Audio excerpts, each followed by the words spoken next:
Assalamualaikum warahmatullahi wabarakatuh. Waalaikumsalam warahmatullahi wabarakatuh. Halo Sobat Publik, kembali lagi di Petrakes Obrolan Sejiwa. Kali ini bersama saya Sarah Dwi Aulia sebagai host di podcast kali ini. Nah, hari ini tentunya saya tidak sendiri ya teman-teman. Saya didampingi dan ditemani oleh dua tamu istimewa kita, tamu luar biasa kita yang pastinya tidak hanya ahli di bidangnya nih teman-teman, tapi juga menjadi sosok penting di balik jalannya roda akademik di jurusan kita ini nih teman-teman. Nah, langsung saja ya Sobat Publik, di samping saya sudah ada Ibu Dr. Enda Fitri Erianti MPD PhD. Selamat siang Ibu. Dan Bapak Rahmadani Yusran Esos MSI. Nah, gimana nih Ibu dan Bapak, kabarnya sehat Ibu? Alhamdulillah sehat. Nah, siang hari ini nih pastinya sangat bahagia teman-teman. Saya bisa berbincang-bincang nih dengan Ibu dan Bapak dosen kita nih. Mungkin untuk selanjutnya Bapak dan Ibu bisa memperkenalkan diri lebih lanjut nih. Kepada Ibu dulu, boleh Ibu? Oke, makasih Sarah. Iya Ibu. Perkenalkan Ibu Fitri Erianti MPD PhD sebagai Kepala Departemen IAN. Mata kuliah yang diampu di IAN ada mata kuliah pemberdayaan, statistik, metodologi penelitian, birokrasi, administrasi perusahaan publik. Baik, kepada Bapak boleh Pak? Baik, halo, saya Ramadhani Yusran. Saya adalah Kepala Laboratorium Departemen Ilmu Administrasi Negara, Fakultas Ilmu Sosial Universitas Negeri Padang. Baik teman-teman. Nah, pada podcast kali ini kita akan membahas seputar departemen kita nih teman-teman, Departemen Ilmu Administrasi Negara nih teman-teman. Mungkin pada pembahasan pertama kepada Ibu dulu nih Bu, mungkin bisa diceritakan lebih lanjut Bu tentang bagaimana dulu Departemen Ilmu Administrasi Negara ini bisa berdiri di kampus kita ini Bu. Oke, terima kasih. Pertama namanya Prodi, program studi ya, program studi IAN. Program studi IAN ini bagian dari jurusan Ilmu Sosial Politik. Berdiri pada tahun 2004. Kemudian pada tahun 2015 kita jadi jurusan waktu itu namanya. Sekarang departemen, sejak UNP jadi PTNBH namanya departemen. Itu sejak 2015. Dibanding dengan prodi lain, maka Prodi dan Departemen IAN ini termasuk muda usianya. Ya, karena yang lainnya kan umumnya departemennya kependidikan. Nah, kita non kependidikan, jadi termasuk muda. Kemudian pada tahun 2021 kita sudah melakukan akreditasi Prodi. Kita dapat akreditasi B dari Ban PT. Kemudian pada tahun 2024 kita akreditasi internasional FIBA A. Alhamdulillah kita dapat akreditasi unggul. Sekarang kita lagi proses persiapan untuk akreditasi LAMSPAK. Target kita insya Allah kita akan mencapai akreditasi unggul. Di tahun ini ya? Tahun 2026. Ya. Pertanyaan selanjutnya nih kepada Bapak nih Pak. Sesuai yang beredar dan di media sosial nih Pak, katanya jurusan kita, jurusan Ilmu Administrasi Negara ini menjadi salah satu jurusan favorit di kampus kita ini Pak. Ya. Apakah Bapak setuju dengan pernyataan itu Pak? Ya benar, kita setiap penerima mahasiswa baru memang peminat kita di UNP ini cukup besar ya. Dan itu bisa kita lihat perangkatan itu kurang lebih ada 350 perangkatan ya Bu ya, yang kita selalu menerima. Jadi jumlah itu lebih besar dibandingkan dengan prodi-prodi lain dan penerimaan mahasiswa. Di FIS. Di FIS terutama ya. Jadi ini luar biasa. Kita sangat senang sekali bahwa animo masyarakat terhadap jurusan kita di administrasi negara itu sangat besar sekali. Dan tentu ini tidak terlepas juga dari dari alumni yang kita hasilkan gitu ya. Nah, jadi kalau kita lihat alumni kita ini sejak awal berdiri itu sampai sekarang mereka sudah banyak bekerja di berbagai instansi pemerintah dan itu tentu saja berpengaruh ya terhadap daya tarik lah masyarakat terhadap jurusan kita. Berarti Bapak setuju ya Pak dengan Oh iya, pernyataan saya itu? setuju sekali karena memang itu kenyataannya. Iya. Ya kalau Oh, boleh Ibu menambahkan, Iya, silakan, Ibu. alumni kita itu malah juga ada yang sudah bekerja di PBB. Oh, Iya. Iya, ada yang bekerja di Kementerian Kemenpan, Kemenpan RB, di Kementerian Keuangan, kemudian ada juga yang bekerja di dunia industri, yang lebih banyak itu malah di perbankan. oh ya berarti udah kemana-mana Oke, ya Bu, iya, udah kemana-mana. lulusannya. Kan itu Ah. menjadi salah satu daya tarik ya Bu. Iya, betul. Kita pastinya. Pertanyaan selanjutnya nih kepada Ibu mungkin boleh Bu. Ya. Kalau kita bicara sedikit lebih dalam nih Bu tentang apa aja sih Bu yang kita pelajari di jurusan kita ini terutama Bu untuk karena yang penonton Sobat Publiknya kali ini calon mahasiswa baru ilmu administrasi negara ya Bu. Iya. Kita di IAIN ini multidisiplin ya ilmunya. Ada kita belajar birokrasi, ada belajar politik, ada belajar ekonomi, ada belajar hukum administrasi negara, kemudian rumpun ilmunya juga ada 4 juga itu ya, sesuai dengan profil lulusan yang kita hasilkan. Karena kita menghasilkan lulusan sebagai administrator, sebagai Analis kebijakan. ya analis kebijakan, kemudian sebagai ya Pelayanan publik. pelayanan publik juga, dan sebagai pembuat kebijakan publik. Nah, jadi untuk mendukung pencapaian profil itu kita memberikan mata kuliah yang relevan dengan bidang-bidang seperti itu, dan itu sangat dibutuhkan dalam pekerjaan di lapangan. Untuk Bapak ada yang mau ditambahkan? Oh iya, tentunya karena tadi juga kita bicara bahwa ada peminatnya cukup besar ke kita, dan tentunya di departemen sendiri kita akan menyediakan banyak hal atau fasilitas kegiatan bagi kemahasiswaan. Nah, khususnya saya di laboratorium Departemen Administrasi Negara ini, ya ada beberapa fasilitas nanti yang akan bisa dimanfaatkan oleh mahasiswa kita. Misalnya kita sekarang punya 2 labor ini. Iya. Satu labor analis kebijakan. Nah, labor analis kebijakan ini ada 2, podcast salah satu, kemudian Command Center. Jadi di Command Center itu dia bagian dari labor analis kebijakan. Jadi mahasiswa nanti di situ bisa menyaksikan berbagai media, berita di berbagai media, kemudian menghasilkan karya ilmiah, policy brief atau apa, bisa secara bebas diskusi di situ.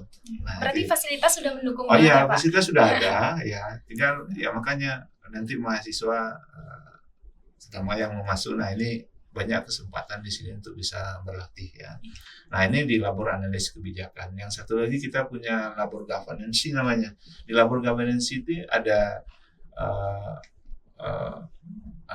laboratorium komputer sebenarnya yang kita setting itu. Jadi di sana bisa dilakukan kegiatan diseminasi atau seminar diskusi ilmiah. Jadi kita nanti kan juga dari HMD kita berharap juga lebih banyak mengembangkan misalnya kelompok-kelompok tertentu di mahasiswa, apakah udah buku atau apa, itu bisa kita laksanakan di labor. Kemudian di situ ada juga ruangan spot pembuatan keputusan dan kebijakan, dan spot pelayanan publik. Nah, jadi kedua spot ini mahasiswa memang bisa berpraktek di situ. Nah, alhamdulillah di semester ini kita sudah melaksanakan itu. Jadi sudah ada mahasiswa yang praktek menggunakan spot pembuatan keputusan kebijakan. Jadi kita siarkan nih. Jadi media sosial kita di departemennya ada 2 nih, ada 3 malahan ini ya. Ada media sosial departemen, ada media sosial HMD, ada media sosial laboratorium. Nah ini kita cukup inilah untuk mendukung publikasi mahasiswa. Kita tunggu mahasiswa baru bergabung. Iya. Berarti itu udah digunakan sehari-hari ya Pak? Bisa, Bisa kita sudah bisa digunakan. digunakan Iya. sehari-hari. Ya. Ya mungkin Ibu bisa nambahkan juga Iya, boleh. penggunaan laboratorium itu bisa untuk analisis ini ya, data kuantitatif. Iya, Pak. Dan itu sangat dibutuhkan di lapangan kerja nantinya. Jadi kita sudah membekali. Karena pengalaman dari alumni-alumni kita ketika mereka melamar pekerjaan, mereka ditanyain, pernah dapat latihan ini enggak? Pernah dapat latihan ini enggak? Itu sudah kita fasilitasi. Jadi ada dosen kita yang ahli IT, yang ahli analisis data kuantitatif, itu sudah bisa memberikan tambahan ya, keterampilan dan pengetahuan kepada mahasiswa kita, sehingga itu jadi bekal untuk menghadapi dunia kerja. Itu udah dari tahun berapa tuh Bu kira-kira? Itu sejak adanya labor kita tahun 2025 ini. Baik, untuk pertanyaan selanjutnya nih mungkin kepada Bapak dan Ibu boleh dijawab. Kira-kira apa nih Bu yang menjadi kegiatan rutin non akademik di jurusan kita ini Bu, setiap tahun atau setiap semesternya? Bapak atau Ibu dulu? Ya, kegiatan non akademik kita terutama untuk mahasiswa ya. Iya. Nah, kita ada kegiatan namanya PTHB. Iya. Ya, PTHB ini semacam apa ya? Sambung rasa antara mahasiswa senior dengan mahasiswa baru. Iya. Nah, jadi nanti kita berada di suatu lapangan ya, suatu tempat. Di situ membaur mahasiswa senior dengan mahasiswa baru sehingga mereka saling saling berbagi pengalaman, berbagi cara bagaimana melaksanakan perkuliahan dengan adik-adiknya mahasiswa baru gitu ya. Kemudian ditutup dengan malam ada api unggunnya gitu ya, sehingga terasa dekat ya antara senior dengan mahasiswa baru. Jadi tidak ada jarak gitu ya. Tidak ada perlakuan, oh ini harus diistimewakan yang senior, tidak ada lagi seperti itu. Selain dari itu juga kegiatan-kegiatan kemahasiswaan bisa berupa pertukaran mahasiswa. Ini kita pernah dulu mahasiswa kita pergi ke Swedia. Alhamdulillah berbekal pengalaman pertukaran mahasiswa itu, dia sekarang sukses ya berkarir di Australia. Dan kabar terakhir kita masih kontak-kontak juga, rencananya dia mau lanjut S2 di Australia. Dan yang terbaru ini akan datang ke kampus kita, ke Departemen IAN, mahasiswa tamu ya, dari Malaysia, tepatnya dari Uniza. Ya. Jadi dia akan istilahnya magang ya, magang industri di departemen kita. Dan penyelianya juga menawarkan kalau ada mahasiswa IAN ya yang berminat boleh, untuk magang ke Malaysia juga boleh katanya. Dan nanti akan ada seminar-seminar, ada konferensi dengan Malaysia, dengan Uniza itu. Dan mahasiswa kita boleh juga berpartisipasi supaya tulisannya bisa dipublish di Scopus. Itu tahun ini ya Bu? Ya, bulan Juli. Insya Allah bulan Juli. Ya, bulan depan. Iya. Pada Bapak mungkin boleh ditambah Pak? Ya, sedikit saja menambahkan karena Bu Kadep tadi sudah banyak menjawab. Ya, sudah 2 semester ini ya kita di HMD sudah melaksanakan seperti kunjungan ke panti ya. Yang panti ya, waktu itu kita ada beberapa kegiatan yang dilaksanakan di panti waktu itu ya. Nah ini kan sangat bermanfaat, mendekatkan departemen itu kepada komunitas tertentu masyarakat. Nah itu kan luar biasa ya HMD seperti itu ya. Kalau untuk di labor ya sekarang labor kita memang sudah banyak difasilitasi untuk melaksanakan kegiatan-kegiatan di luar perkuliahan gitu ya. Bisa saja misalnya begini, kita di sini kita juga sudah punya drone. Nah sebenarnya mahasiswa kita sudah bisa kita siapkan untuk menggunakan drone. Jadi ada mata kuliah tertentu yang bisa mendukung kegiatan di lapangan, misalnya kebencanaan. Jadi mahasiswa bisa menggunakan drone, ikut memotret secara langsung bagaimana kondisi pasca bencana atau ketika tanggap darurat. Nah itu sudah punya. Berarti nggak cuma fasilitas di gedung ya Pak, tapi untuk teknologi di luar udah disediakan di luar juga kita sudah tersedia. Nah makanya kita ini sangat senang sekali nih ada HMD yang aktif sekali dengan melaksanakan banyak kegiatan ini. Ini sangat ini ya. Oke. Itu barangkali tambahan dari saya. Terima kasih ya Pak Bu. Selanjutnya nih Pak Bu, jika dikaitkan dengan perkuliahan akademik dan banyaknya kegiatan kita tadi nih Pak Bu, menurut Bapak dan Ibu apa aja sih peluang kerja yang akan bisa diraih dan dicapai oleh lulusan kita nantinya gitu Pak Bu? Nah, jadi saya jawab dulu, Bu. Iya. Ya, silakan Pak Isran dulu. Nah, tadi kita ini di administrasi publik ini kan multidisiplin seperti yang Bu sampaikan tadi. Dan kemudian sisi lain sebenarnya mata kuliah kita itu memang sangat memudahkan dan sangat memungkinkan alumni kita itu untuk bisa bekerja dimanapun. Dan itu dibuktikan banyak alumni kita yang bekerja di instansi tertentu. Nah, tadi kan seperti yang disampaikan tadi, kita punya sport plan publik, sport itu sebenarnya untuk mempersiapkan kompetensi mahasiswa untuk menguasai bagaimana sih penyelenggaraan pelayanan publik yang baik itu seperti apa, gitu ya. Nah, itu ada sportnya. Kemudian sport pembuatan keputusan kebijakan tadi.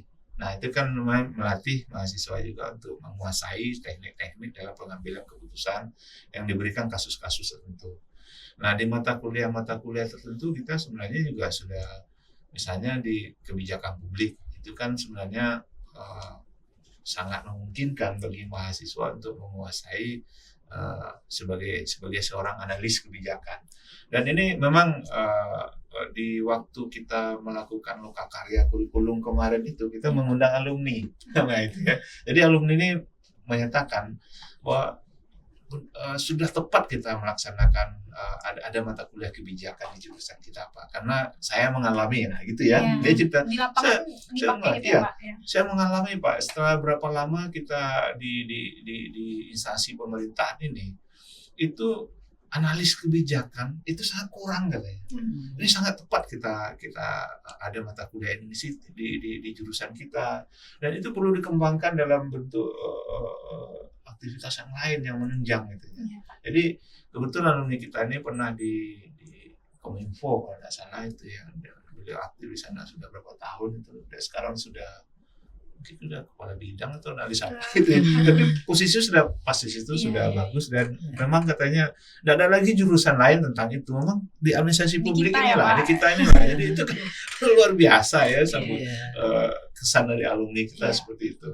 Nah, kemudian karena banyak juga mata kuliah tertentu yang secara langsung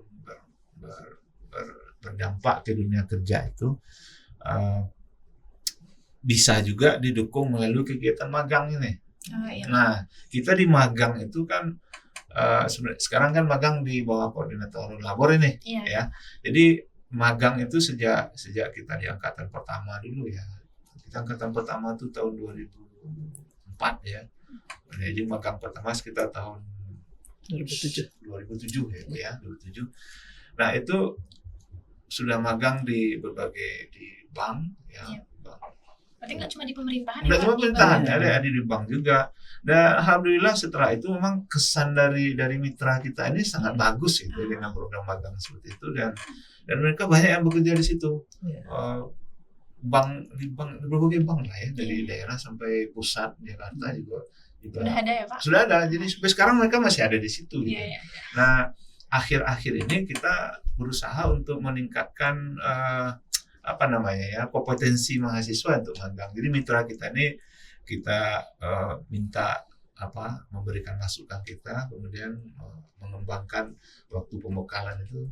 Nah, terakhir kita sudah sampai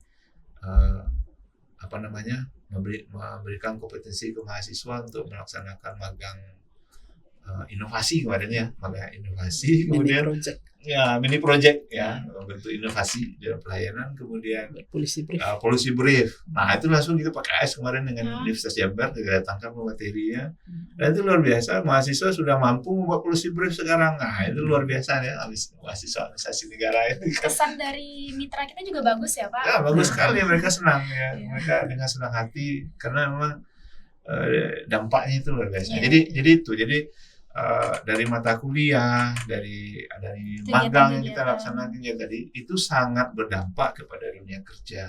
Nah, gitu. Ya, tambahan dari Ibu, dalam perkuliahan juga begitu. Kita menerapkan PJBL. Ya, sehingga dengan PJBL itu mahasiswa tidak hanya mendapatkan mata kuliah atau ilmu di dalam kelas saja, tapi mereka juga bisa melihat implementasinya di lapangan seperti apa. Jadi ada penugasan kepada mahasiswa secara kelompok melihat bagaimana implementasi dari apa yang sudah dipelajari secara teori di dalam kelas. Nanti mereka lihat bagaimana prakteknya. Jadi mahasiswa ini mendatangi instansi-instansi terdekat, misalnya kantor camat, ya, ada yang mendatangi kelurahan, ada yang datang ke kantor gubernur juga, ya. Dia lihat di situ bagaimana implementasi dari mata kuliah yang sudah diajarkan pada semester itu. Misalnya yang terbaru aja, misalnya teori gitu, ya, mata kuliah teori sosial misalnya. Itu kan kalau dalam kelas kayaknya mahasiswa susah memahami teori itu. Tapi begitu mereka melaksanakan PJBL, mereka tahu ternyata implementasi teori ini di instansi atau di pemerintahan seperti ini.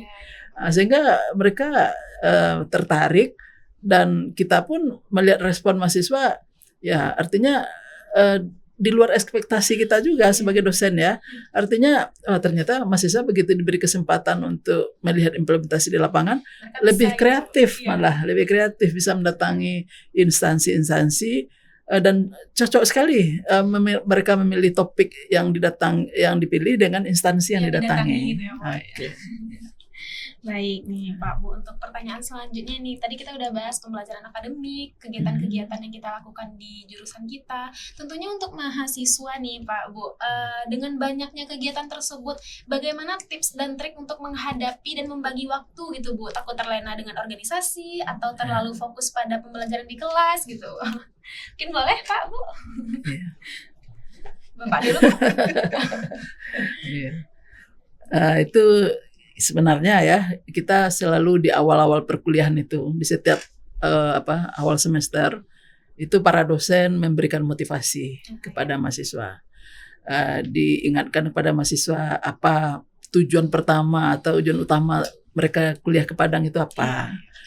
Kemudian sambil memperdalam ilmunya, mereka kita arahkan juga untuk mengembangkan diri melalui Ormawa, ya. Jadi ada semacam penyeimbang lah gitu ya. Di satu sisi kita menuntut mahasiswa untuk profesional di bidang keilmuannya untuk bekal dia menghadapi pekerjaan nantinya. Di sisi lain mereka kita arahkan juga untuk ikut dalam kegiatan-kegiatan positif yang ada di kampus. Bukan hanya di departemen saja, ya, bisa saja kegiatan yang ada misalnya difasilitasi oleh unit-unit kegiatan yang ada di UNP, ya, termasuk unit kegiatan keagamaan misalnya, ya. Tapi ya kita minta mereka pandai-pandai membagi waktu, tahu dengan skala prioritas. Itu motivasi kita kepada mahasiswa di awal perkuliahan. Bapak ada yang mau ditambahkan? Ya, setuju Bu. Jadi sebenarnya mahasiswa yang harusnya berbangga nih, ya, berbangga hati dan senang masuk ke Universitas Negeri Padang ini. Nah, itu ya. Kenapa? Karena Universitas Negeri Padang ini banyak menyediakan fasilitas untuk kegiatan mahasiswa, dan itu kita lihat dari setiap tahun itu banyak mahasiswa-mahasiswa UNP yang berprestasi. Nah, oleh karena itu ketika kita sudah jadi mahasiswa di UNP ini, ya, manfaatkanlah fasilitas itu, bukan untuk manfaatkan fasilitas itu dalam berbagai bentuk kegiatan gitu. Jadi dengan cara begitu ada perimbangan. Yang jadi persoalan kan begini, ya saya kira bukan hanya di tempat kita, ya, tempat lain juga begitu, ya. Momen-momen libur itu kadang-kadang jarang dimanfaatkan oleh mahasiswa untuk berkegiatan gitu, ya. Padahal itu penting sekali. Selain kita di hari-hari kerja itu sudah banyak beraktivitas memanfaatkan fasilitas yang ada. Sebenarnya ada hari-hari libur tertentu yang bisa kita manfaatkan untuk kegiatan yang lain yang bermanfaat gitu. Nah, tapi kan kebanyakan juga punya kecenderungan selalu pulang ini. Iya, pulang kampung ya Pak. kita ke Padang ini, kita ke UNP ini, tapi ingatnya sering pulang gitu ya. Nah, jadi itu sangat disayangkan. Nah, makanya kalau menurut saya supaya kita bisa lebih berprestasi, lebih fokus dalam belajar, manfaatkan prestasi. Ada mumpung lagi di Padang ini, Iya, mumpung iya, lagi di UNP, ya kan? Dengan cara begitu ada potensi lain di diri kita itu yang bisa kita dikeluarkan tingkatkan, ya, Pak. bisa Iya. ditingkatkan potensi adanya ini. Jadi ya tambahan dari Ibu tadi itu saja ya, Iya. ya supaya enggak habis waktu untuk yang lain-lain. Iya. Jadi waktunya lebih bermanfaat ya Pak. Ya, lebih manfaat. Mana gitu. Baik, udah sangat banyak ya teman-teman sobat publik yang kita bahas di podcast kali ini, entah itu pembelajaran di kelas, kegiatan rutin di luar. Nah, sebelum kita tutup nih Pak Bu, mungkin kami bisa meminta harapan dan pesan khusus dari Bapak dan Ibu untuk calon mahasiswa baru Ilmu Administrasi Negara tahun 2025 ini nih Pak Bu. Mungkin untuk Ibu bisa menyampaikan pesan khusus dan dari Bapak bisa menyampaikan harapan untuk Camaba kita nih Pak. Mungkin dimulai dari Ibu dulu Bu. Oke, terima kasih. Ya, harapan Ibu kepada mahasiswa baru ya, silahkan memilih IAIN ya, silahkan bergabung dalam keluarga besar IAIN. Mari kita sama-sama membesarkan dan menjaga nama baik IAIN ke depannya sehingga IAIN itu semakin jaya. Iya, Oke, pasti. terima kasih. Untuk Bapak mungkin Bapak. Ya, kepada calon mahasiswa baru, kami sangat menunggu ya, kami menunggu dengan senang hati ya, bergabung dengan kami. Pilihan Anda bergabung dengan Departemen Administrasi Negara sudah baik, sudah Sangat bagus, tepat ya, Pak. sangat tepat. Dalam arti ya melalui pengalaman-pengalaman yang diperoleh selama perkuliahan nanti ya, dan seperti diskusi kita tadi, banyak peluang-peluang pekerjaan yang bisa Anda dapatkan melalui kuliah di departemen kita ini, karena memang selama ini itu sudah terbukti ya bahwa alumni kita itu banyak yang sudah bekerja, Udah menyebar ya Pak. ya sudah menyebar kemana-mana bekerjanya. Jadi pilihan Anda tidak salah. Sudah. Kita tunggu ya Pak. Ya, kita tunggu Kehadiran dengan senang teman-teman hati. semua. Dan Iya. insya Allah nanti kita akan membangun banyak kegiatan yang membuat Iya. banyak kegiatan. Pastinya ya Pak. Ya. Baik, terima kasih ya Pak Bu sebelumnya atas ketersediaan waktunya berbagi wawasan dan ilmu kepada sobat publik Petrakes nih Pak Bu. Kami juga mendoakan atas kelancaran dan kesuksesan Bapak dan Ibu dalam bekerja Amin. pastinya. Dan buat teman-teman setia pendengar Petrakes, mungkin terima kasih banyak telah menyaksikan segmen kami. Jangan lupa untuk terus saksikan kegiatan-kegiatan kami berikutnya di YouTube kami HMD IAIN FIS UNP. Dan akhir kata, saya Sarah Dwi Aulia, saya pamit undur diri. Terima kasih dan sampai jumpa. Assalamualaikum warahmatullahi wabarakatuh. Waalaikumsalam warahmatullahi wabarakatuh.